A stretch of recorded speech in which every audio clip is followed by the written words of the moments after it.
on reste encore une fois de plus sur notre fin.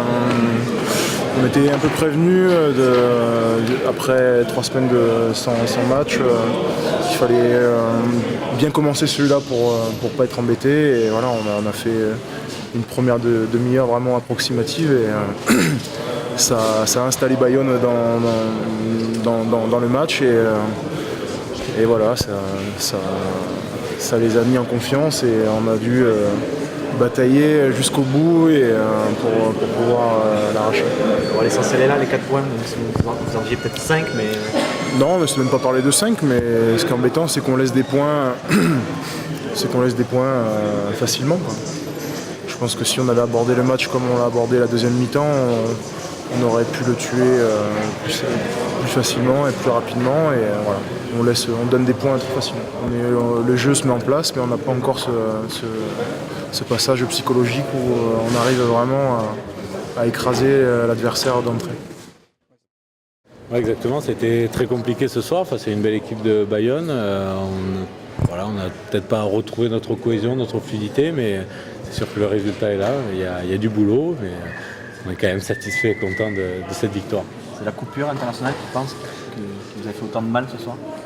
Oui, il y a des joueurs qui ont beaucoup joué, d'autres étaient en vacances ou en reprise, donc forcément chacun a eu 2 ou 3 semaines par-ci par-là, donc peut-être que ça a desservi tout le monde. Après Bayonne aussi était dans ce cas-là. Donc voilà, on a laissé pas mal de points en route, mais voilà, on a quand même pu se créer des occasions, jouer notre rugby, mais c'est sûr qu'on a plus mis les bases en deuxième mi-temps.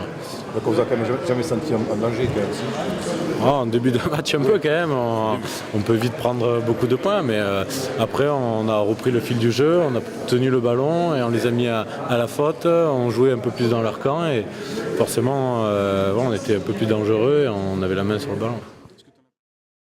Ouais, même si quand on regarde la deuxième mi-temps, je crois que on a 80% de ballons. Il y a deux essais qui ne sont pas accordés pour des en avant. Apparemment, ici sont les en avant. Donc, mais on s'est créé des opportunités, on ne concrétise pas, on s'est fait peur, quoi. Et sur les 20 premières minutes, on n'existe pas. Tout simplement. C'est pas. Voilà, voilà. Bon. Comment on peut expliquer comme ça de ne pas rentrer dans un match? Ah, si je pouvais, je serais le meilleur entraîneur du monde. Si on savait les entraîneurs, pourquoi. Et pourtant, on s'est dit, bon, on fait une très bonne semaine d'entraînement sous la pluie, il y a beaucoup d'applications, voilà, beaucoup d'investissements. Après, c'est des marches individuelles. Hein.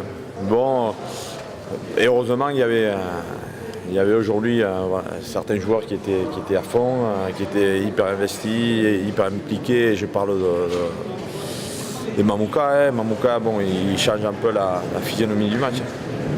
Et nous, les premières 20 minutes, bon, on s'est fait peur. On peut se retrouver avec 2 essais de plus et heureusement, il ne marque pas. Sinon, ça aurait été beaucoup plus difficile. Quand on voit Clermont, Toulon et Toulouse, bon, ils jouent dans une autre planète. Nous, voilà, eux, ils jouent à la play et nous, voilà, on joue au rugby comme on peut, quoi. Voilà.